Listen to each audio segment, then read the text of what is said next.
Voilà, je vous l'avais promis, on se retrouve pour mon tout premier verdict express. Sur quelle voiture? Sur la BMW 530e X-Drive que je vais vous décrire. C'est une hybride rechargeable, 4 roues motrices. Alors, je peux déjà vous dire que les hybrides rechargeables, donc avec un moteur à essence et un moteur électrique, c'est quasiment, je dis bien quasiment, la meilleure solution actuellement. Ça fera d'ailleurs l'objet d'une de mes vidéos exclusives que vous pouvez retrouver en vous abonnant à mes emails privés.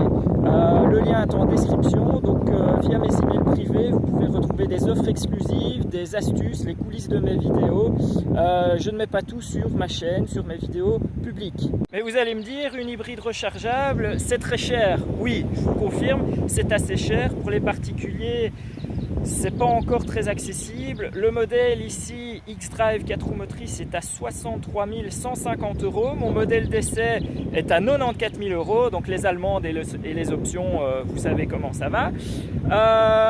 On peut déjà avoir la BMW 530e en 2 roues motrices, donc propulsion à partir de 61 000 €. Mais c'est surtout intéressant pour les entreprises, les indépendants.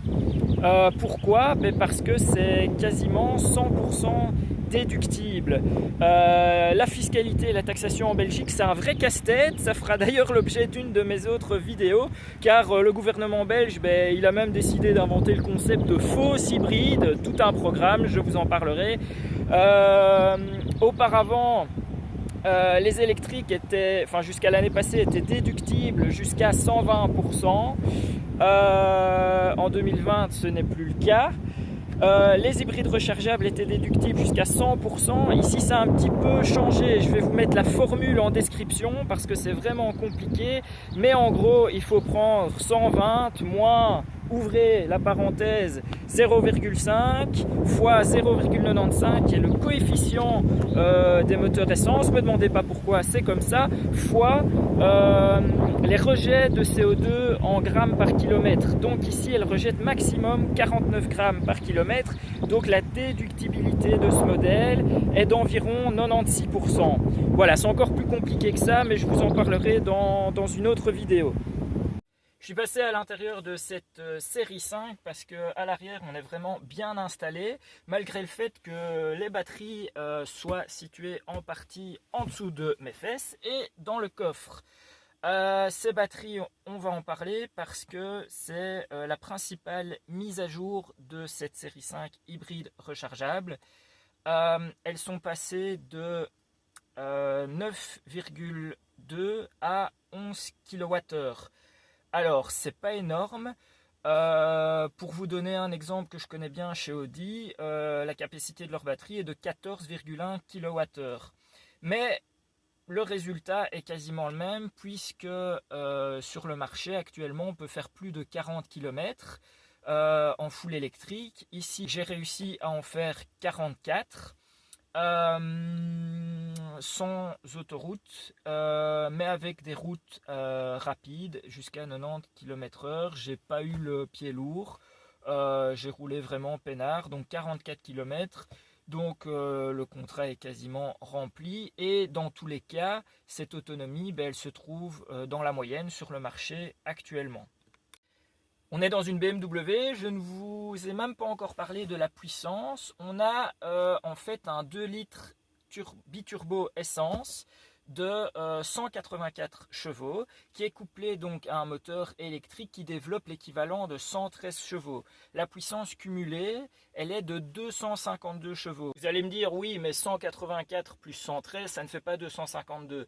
D'accord, mais la puissance cumulée d'une voiture hybride ou même d'une hybride rechargeable, c'est rarement la puissance totale du moteur thermique additionné à la puissance totale du moteur électrique. Qu'est-ce que je pourrais dire? Que ça avance plutôt bien, il y a un couple de diesel, on s'approche des 400 Nm.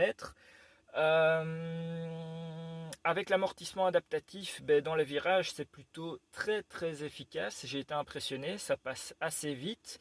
C'est d'ailleurs plus efficace dans les virages que vraiment en filtration de dégâts ou en filtration d'un revêtement bosselé où on n'est pas vraiment sur un tapis volant.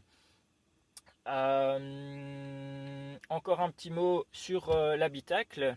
Il y a un nouveau tableau de bord digital qu'on a pu voir sur les séries 3 et la Z4 notamment. Ça a été modifié donc pour ce restylage. Pour le reste, c'est tout ce qu'il y a de plus classique chez BMW. Je vais juste vous montrer les sièges qui sont sublimes. On n'est pas chez Bentley, ok, mais ils sont vraiment super confortables et la qualité de finition, c'est vraiment top. Je termine avec un petit mot concernant le coffre, là où je vous ai dit que les batteries étaient cachées, enfin sous le coffre et sous les sièges arrière. On perd 120 litres de capacité de chargement, donc ici on a 410 litres. Vous voyez, c'est quand même correct. On a le câble de rechargement. Ça aussi, je dois vous en parler. Si vous installez une wallbox chez vous, donc une charge moyennement rapide, il faudra compter 3h30 pour une recharge complète. Et si, comme moi, vous branchez le câble sur une prise domestique, il faudra compter 6 heures pour que votre autonomie passe de 0 à 100%. Voilà, je dois vous laisser car en fait je suis en train de ramener cette voiture. Je vais chercher un Nissan Juke pour mon prochain essai. N'hésite pas à t'abonner, n'hésitez pas à vous abonner et on se retrouve très bientôt. Salut!